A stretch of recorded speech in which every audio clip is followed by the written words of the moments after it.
boa tarde a todos.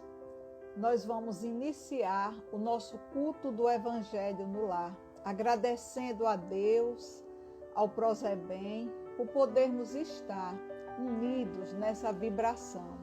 E vamos, para dar início ao nosso culto, vamos fazer a nossa prece inicial. Quem quiser pode colocar um copo com água, para rogar a espiritualidade amiga que possa vir fluidificar essa água. Então vamos nos unir em vibrações para darmos início ao nosso culto do Evangelho no lar. Jesus amado, doce e meigo Rabi da Galileia, graças te damos, ó Jesus, por podermos estar aqui. Vós dissestes que quando uma ou mais pessoas se reunissem em seu nome, vós aí estaria.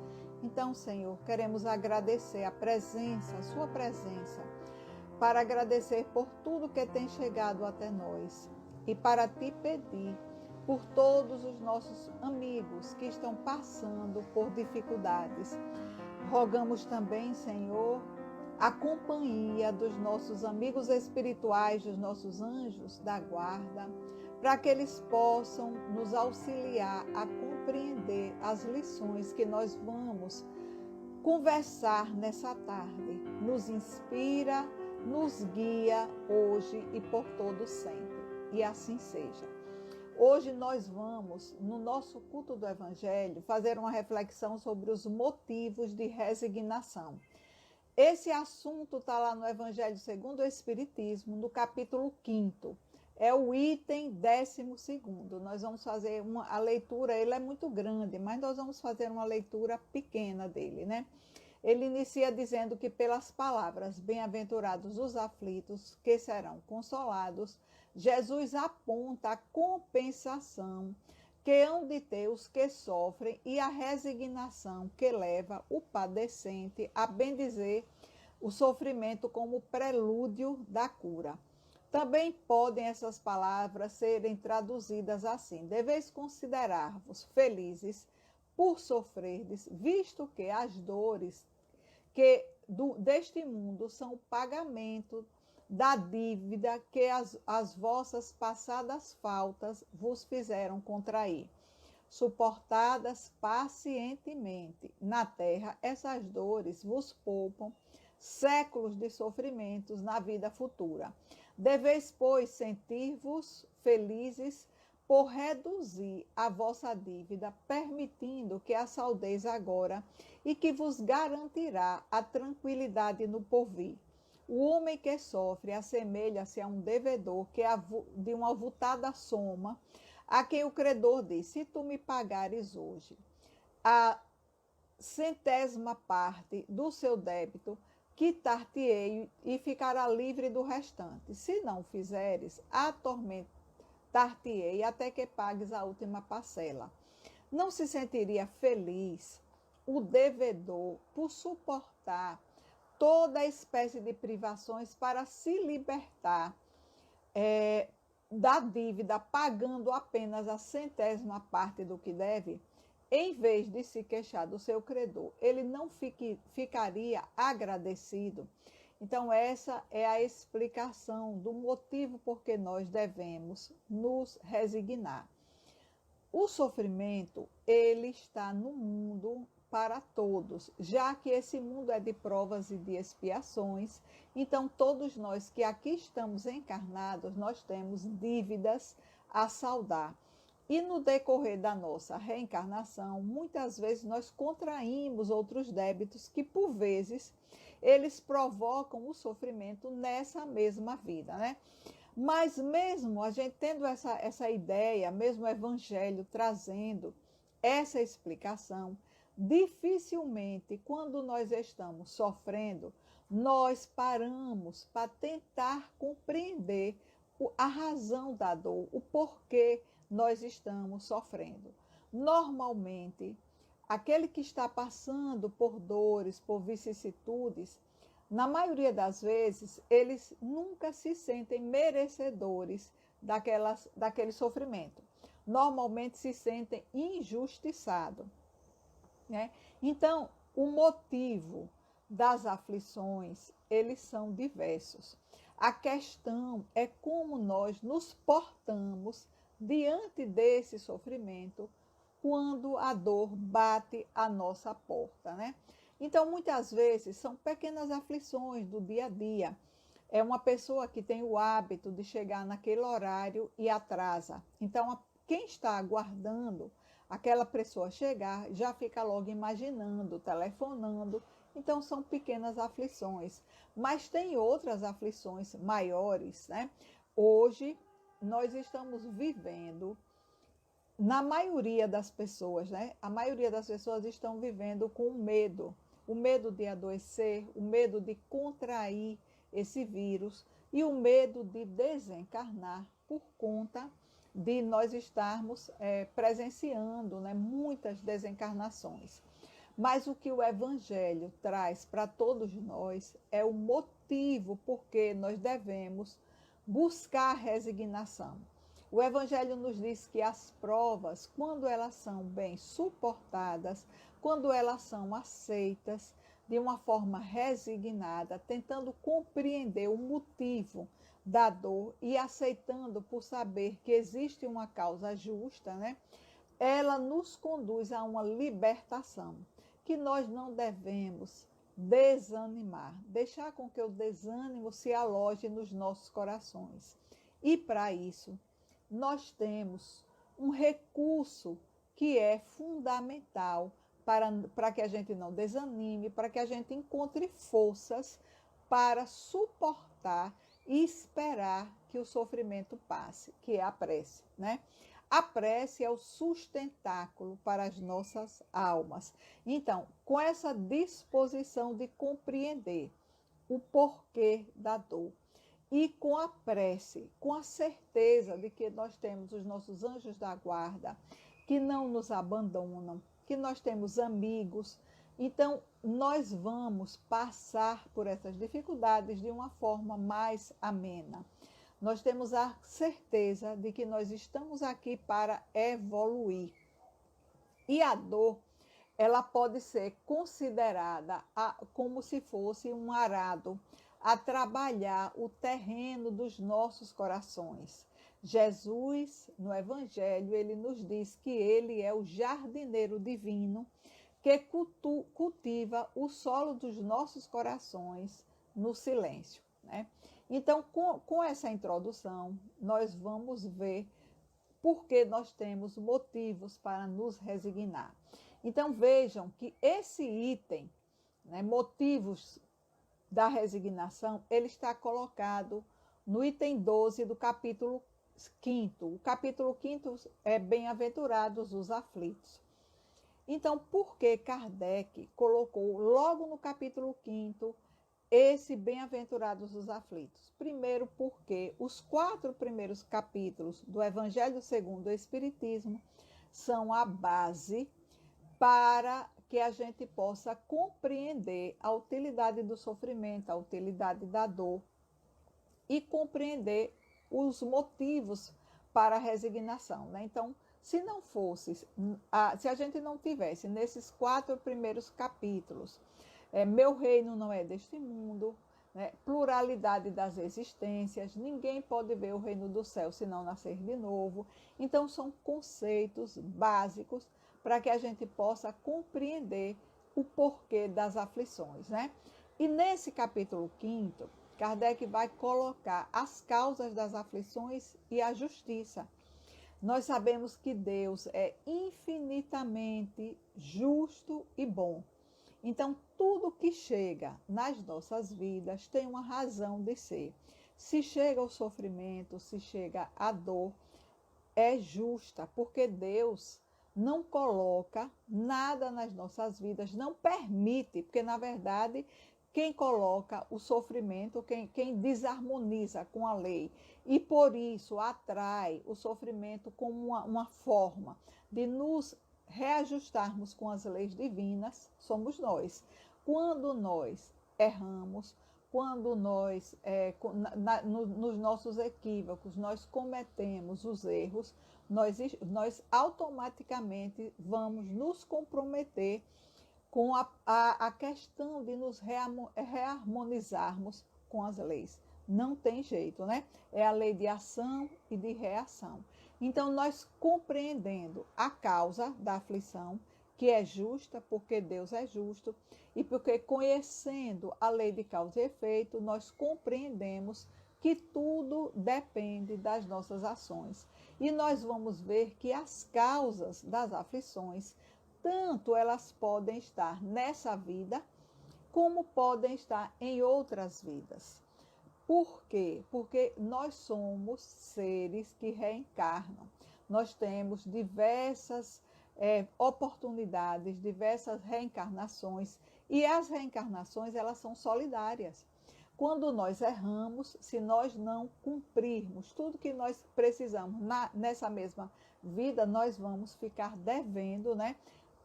Para em outra vida nós pagarmos aquilo que ficou faltando quitar nessa dívida. É o que o Evangelho diz, que as vicissitudes é como se o credor dissesse, olha, você vai pagar 1/100 da sua vida e vai ficar da sua dívida e vai ficar livre. Então, é uma oportunidade de libertação, né? Então, as dores nesse mundo são muitas vezes dívidas do passado. E quem não fica feliz ao saldar as dívidas? Quando nós saldamos as nossas dívidas, nós nos libertamos, nós sentimos a nossa consciência leve, né? Nos sentimos aliviados. Além do que, as dores, os sofrimentos são oportunidades de nós desenvolvermos a paciência, de nós trabalharmos essa paciência. Muitas dessas dores, nós vemos nesse capítulo que elas são resultado de problemas dessa mesma encarnação. Por exemplo, muita coisa que nós passamos hoje é porque nós somos vítimas do nosso temperamento, da nossa maneira de ser, do nosso comportamento. Então, toda imperfeição, ela gera um sofrimento. E esse sofrimento, ele é necessário e é inevitável, porque quando nós desarmonizamos com as leis divinas, nós temos que reharmonizar. Então, isso é que vai fazer com que nós tenhamos que passar pelas vicissitudes para assim aprender. E nós vimos aqui que não é que a gente vá pagar tudo, nós vamos pagar um pouco. E isso só tem um objetivo. O objetivo é que a gente aprenda, né? Então, o que é que nos resta? Nos resta trabalhar a aceitação. Porque aqui nós já vimos a causa, né, das aflições que estão em nós mesmos. Toda a causa está em nós mesmos, né? Nós vemos que todo sofrimento ele é justo, e que é uma oportunidade de quitarmos a nossa vida. Então, nossa dívida. Sabendo disso, nós precisamos desenvolver a aceitação, nos submetermos à vontade de Deus. Então, é a questão da nossa postura diante da dor. A dor vai chegar para todos, independente de credo, de condição econômica, de país onde essa pessoa esteja, de raça, de sexo, de qualquer coisa. A dor é comum para todos que estão nesse planeta. E então, como deve ser a nossa postura? A depender da nossa postura diante da dor, nós podemos abrandar o sofrimento ou podemos complicar, aumentar as nossas provas. Isso vai muito do ponto de vista pelo qual nós analisamos o sofrimento. Do ponto de vista material, tudo se torna mais pesado se nós tivermos a ideia, né, de que só existe essa vida. Então, nós nos concentramos tudo na vida material. Ao passo que, quando nós nos percebemos como espíritos eternos, como espíritos que temos um futuro, que somos frutos de um planejamento espiritual. Então, nós vamos passar pelas dificuldades de uma forma mais leve e mais tranquila, porque a certeza de que tudo passa, a certeza de que nós temos um futuro onde tudo vai ficar mais tranquilo a depender da nossa postura, né? Porque muitas vezes nós quitamos um débito e contraímos mais. Então, nós temos que ter também essa percepção. Se nós estamos em sofrimento, nós estamos quitando débitos, ou dessa vida ou de outra. Então, não vamos contrair mais. Vamos cuidar das nossas imperfeições para não gerar mais sofrimento. E essa forma de ver a vida, essa forma de aceitar a resignação é a aceitação do coração. A obediência é a aceitação da razão. A gente aceita porque compreende racionalmente, mas a resignação é a aceitação do coração. E essa forma de encarar a vida nos traz uma paz, nos traz uma calma, uma serenidade que contribui para a nossa saúde do corpo e saúde da alma.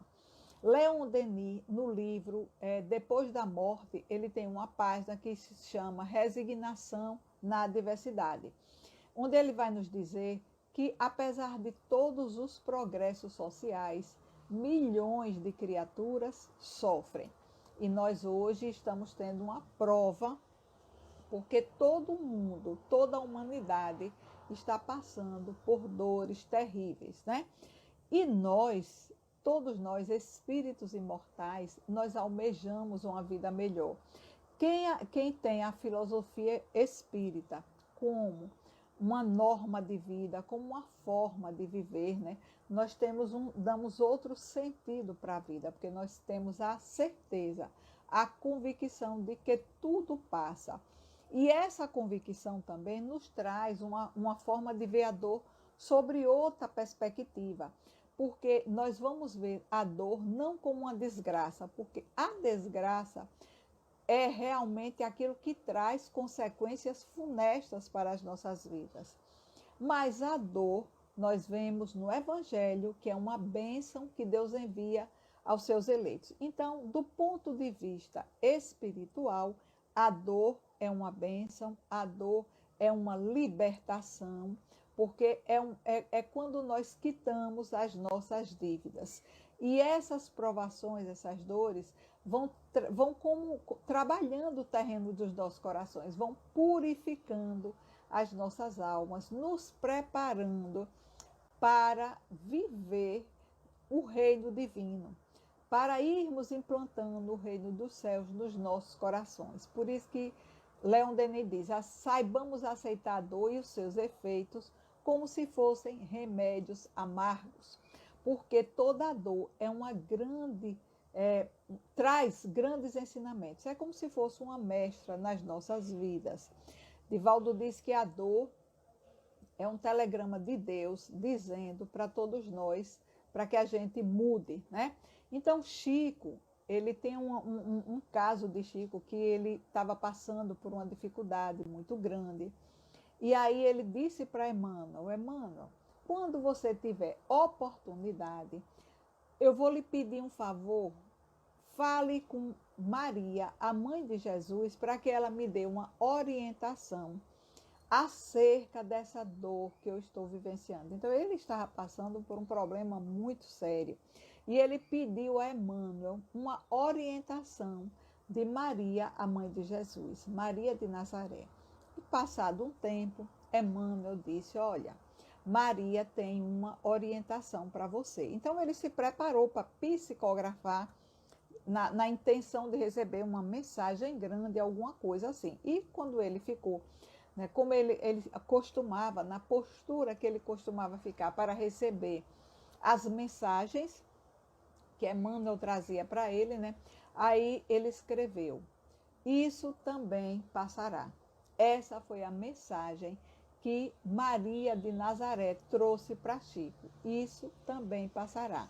E na cama de Chico, lá em Uberaba, tem essa frasezinha, tudo passa. Então, tudo na vida passa. A regra de ouro daqui do mundo é essa, é que tudo aqui vai passar. É a impermanência, nada aqui nesse mundo ele é definitivo. Então Chico, quando ele começou a meditar, apesar de que ele ficou surpreso, quando ele recebeu essa orientação, porque era só isso também vai passar, mas depois que, à medida que ele foi amadurecendo, né, foi vendo, relendo várias vezes aquela frase, ele interiorizou que, por mais cruel que seja a prova, qualquer prova, perda de entes queridos, né, doenças, desemprego, qualquer coisa, tudo passa, tudo vai passar. Então, com essa certeza de que tudo vai passar, de que o sofrimento ele é justo porque Deus é justiça, amor e bondade, e que nós não pagamos nunca 100%, nós nunca pagamos aquele olho por olho, dente por dente lá da lei de Moisés, porque Deus é misericordioso. Então, tudo que nos chega ainda é uma forma já, né, menor do que a nossa dívida. Deus não coloca fardos pesados em ombros leves. E Deus coloca sempre nas nossas vidas aquele sofrimento que nós temos a condição de vencer. Além do mais, nós temos ajuda, nós temos nossos anjos da guarda, nossos amigos espirituais, aqueles que ficaram lá na espiritualidade torcendo para que a gente pudesse vencer todas as dificuldades. Então, meus amigos, meus irmãos, nós agradecemos de coração a presença de todos vocês. E essa era a nossa reflexão, que a gente possa refletir sobre os motivos que nós temos para nos resignarmos diante das dores, né? Vamos agora fazer a nossa prece de agradecimento, de louvor a Deus. Deus, nosso Pai, Pai de infinito amor, de bondade e de misericórdia, graças te damos por nessa vida, Senhor, nós termos o conhecimento espírita que nos esclarece, que nos traz tanto entendimento para os ensinos de Jesus. O bem-aventurados os aflitos que serão consolados, aclarados pelas luzes da doutrina espírita, nos faz aceitar de uma forma resignada os sofrimentos. Rogamos, ó Deus, pelo nosso planeta, para que, Senhor, a tua misericórdia, a tua bondade envolva todo esse planeta e leve a cada coração o seu amor, a sua paz e a sua misericórdia, que nesse instante a luz divina envolva todos os lares, em especial os hospitais, aqueles locais onde houver, Senhor, a dor, a lágrima, o desespero, que o teu amor chegue até esses corações, levando o bálsamo, o alívio, a paz e a esperança. Abençoa todos nós, Senhor, e que possamos meditar nessas mensagens do Evangelho. Que Deus seja louvado hoje e por todo sempre. Muita paz e até a próxima.